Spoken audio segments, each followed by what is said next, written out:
할렐루야, 안녕하세요. 저는 밭에서 일하다 보니 마음이 즐겁고 기쁩니다. 마음이 즐겁고 기쁜 가운데 열심히 구슬땀을 흘려가면서 밭에서 일하다 보니 입맛이 땡깁니다. 입맛이 땡기다 보니 하루에 밥 세 끼를 꼬박꼬박 먹습니다. 반찬이 있든 없든 간에 상관없습니다. 밥맛이 꿀맛입니다. 밥맛이 꿀맛이다 보니 하루에 밥 세 끼 꼬박꼬박 먹다 보니 밥이 힘이요, 밥이 보약이 아니겠습니까? 그러다 보니 머리부터 발끝까지 아프지 아니하고 팔팔하고 건강합니다. 건강한 가운데 땀 흘려 일하다 보니 정신 건강, 마음 건강, 육체의 건강이 좋다 보니 이것이야말로 노년에 우리 주 예수 그리스도 안에서 누리고 있는 하나님의 은혜요 축복임을 깊이 깨닫고 여호와 하나님 앞에 날마다 감사하는 심령을 가지고 하루하루 생을 살아가고 있습니다. 하나님은 창세기 3장에서 말씀하여 주시기를 인간은 흙으로 왔다 흙으로 돌아간다. 살아있는 동안에 얼굴에 땀을 흘려야 먹을 것이다 라고 가르쳐 주었습니다.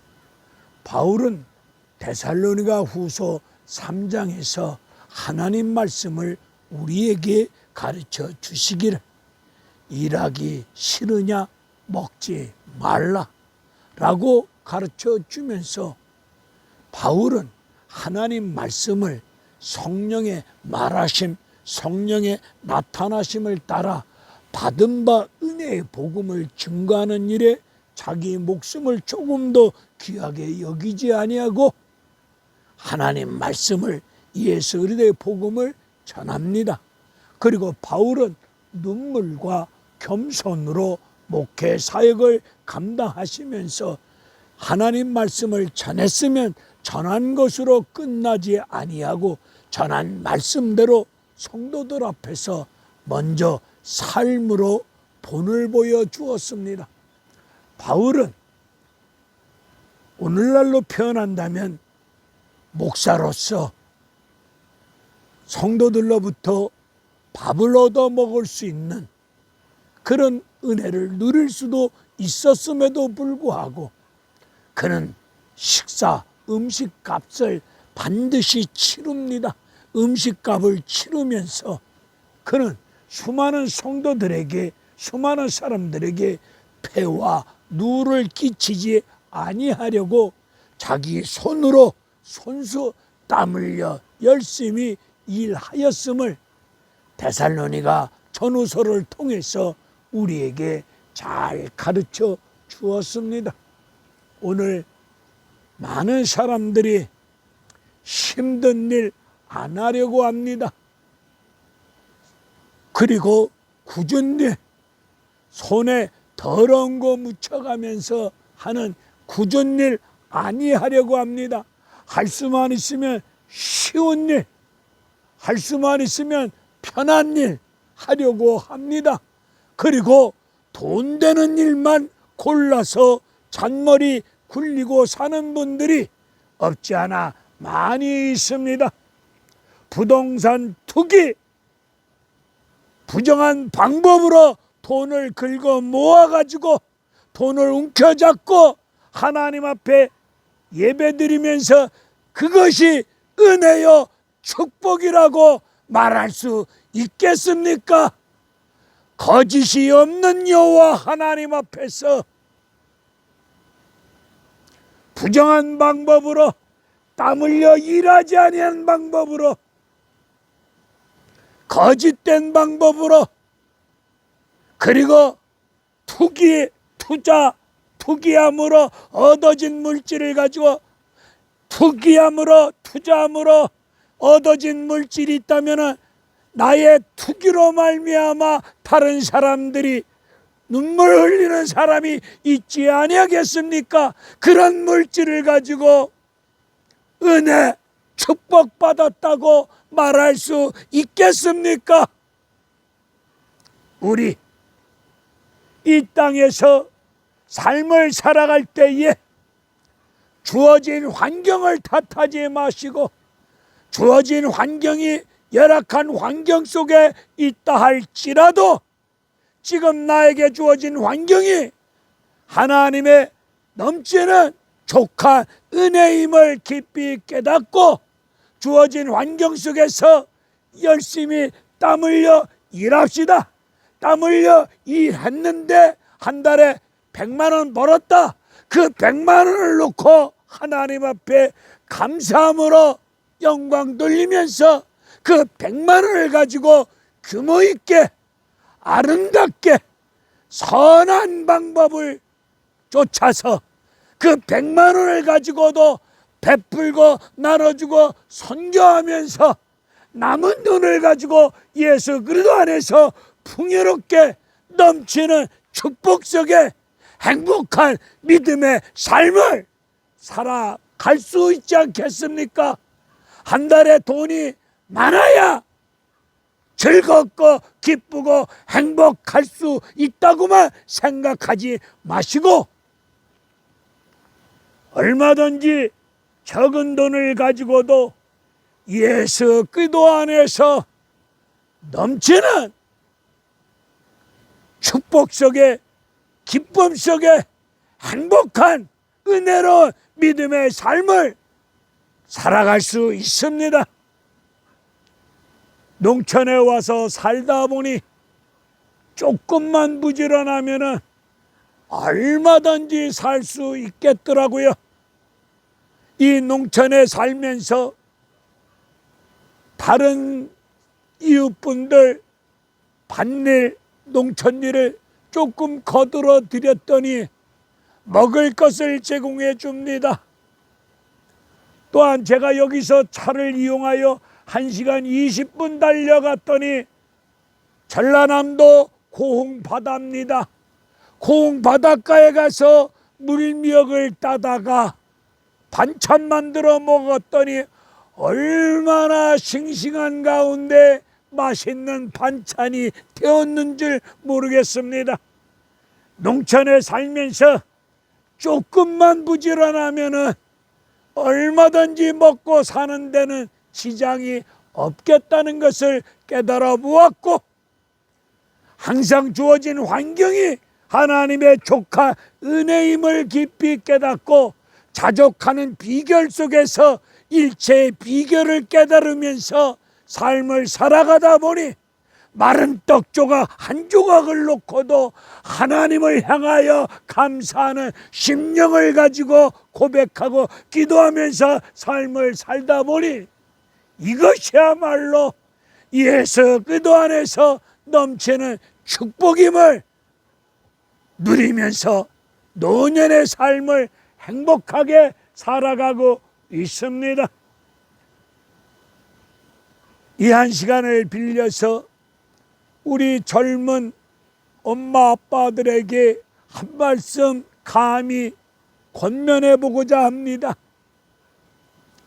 우리 젊은 엄마 아빠들이 자녀 교육을 위해서 국어, 영어, 수학, 국영수 성적을 올리려고 돈을 투자하고 시간을 투자하고 엄청나게 노력합니다. 국영수 공부 가르쳐야 되겠지요. 최고의 지식을 가지고 그 최고의 지식을 가지고 잘못 지식을 쓴다면은 되겠습니까? 최고의 지식을 가지고 남에게 아픔을 주고 남에게 고통을 주고 자기 이익을 추구하고 간다면 그 최고의 이 지식이 그 인생을 망가뜨리는 지식이 아니겠습니까? 국영수 열심히 가르치시되 바쁜 현대 생활 중에 있다 할지라도 자녀들과 함께 농촌 마을을 찾아오시사 농촌 마을을 체험하는 가운데 속에서 여러분의 사랑스러운 아들, 딸, 자식 교육 앞에서 우리 입으로 들어오는 밥과 우리 입으로 들어오는 맛있는 반찬이 어떤 과정을 통해서 우리 입으로 들어오는 먹고 사는 삶의 본질을 농촌마을 체험을 통해서 자녀 교육을 시킬 때 국영수 그리고 농촌마을을 통해서 먹고 사는 삶의 본질을 살아있는 교육을 농촌마을 체험을 통해서 가르칠 때에 여러분의 자녀들이 하나님의 은혜와 축복 속에 제대로 된 성품을 가지고 제대로 된 인격을 갖춘 훌륭한 인재로 성장되어져서 여러분의 가정을 가문을 빛내고 그리고 대한민국을 살리고 온 인류를 살릴 수 있는 훌륭한 인재로 성장되어지지 않겠습니까? 우리 모두 열심히 땀 흘려 일하는 것을 어린아이부터 노년에 이르도록 열심히 땀 흘려 일하는 것을 성경 말씀에 근거해서 삶의 기본, 먹고 사는 삶의 기본을 우리 모두 제대로 알고 자녀들에게 먹고 사는 그 기본을 가르쳐 주면서 우리 어른들은 하나님의 은혜 가운데 남은 건강을 몸이 불편하고 좀 힘들더라도 남은 건강을 가지고 꼼지락거리고 일하면서 저는 다리를 일으켜 세워서 남은 건강을 가지고 꼼지락거리고 일하며 나아갈 때에 피곤치 아니할 수 있는 새 힘을 주실 줄로 믿습니다. 우리 모두 땀 흘려 일합시다. 일하시면 마음이 즐겁고 기쁘고 몸도 마음도 건강한 가운데 예수 그리스도 안에서 행복한 삶이 될 줄로 믿습니다. 땀 흘리는 그 자체가 행복입니다. 땀 흘리지 아니하고 거짓된 방법과 부정한 방법을 동원하여 부동산 투기를 일삼으면서 대박 터지기를 바라면서 이렇게 살아가는 인생을 되면은 되겠습니까? 이렇게 살아가는 인생이 하나님 앞에서 성경적인 삶이 아니지 않습니까? 거짓되지 아니한 가운데 땀 흘리는 가운데 이 손으로 수고한 대로 먹을 것이라고 시편 128편에서 잘 가르쳐주고 있습니다. 우리 모두 건강한 몸을 가지고 열심히 땀 흘려 일합시다. 하나님을 섬기되 열심을 품고 섬기고 일하는 것도 열심히 땀 흘려 일합시다. 거기에서 얻어진 물질이 100만 원이면 그 100만 원을 가지고 하나님 앞에 영광 돌리며 베풀고 나눠주면서 그리고 남은 돈을 가지고 예수 그리스도 안에서 넘치는 풍요를 누리면서 삶을 살아가시는 저와 여러분이 되어지시기를 주님의 이름으로 축원을 드립니다. 1,000만 원, 2,000만 원이 있으면 매달 생활비가 1,000만 원, 2,000만 원이면 풍요롭습니까? 예수 제대로 알면은 100만 원 가지고도 1,000만 원, 2,000만 원을 가지고도 누리지 못하는 풍요를, 은혜를, 축복을 누릴 수 있습니다. 예수를 제대로 알면은 인생은 십자가로부터 시작입니다. 우리 예수 그리스도 안에서 열심히 땀 흘려 일하시고 일한 가운데 얻어진 결과 그것을 놓고 감사하시면서 족한 은혜임을 믿으시고 그 얻어진 결과를 가지고 주신 하나님 앞에 영광 돌리면서 이웃을 위하여 베풀고 나눠주면서 남은 것을 가지고도 풍요롭게 누릴 수 있는 복된 인생 되어지시기를 주님의 이름으로 축원드립니다. 할렐루야. 감사합니다.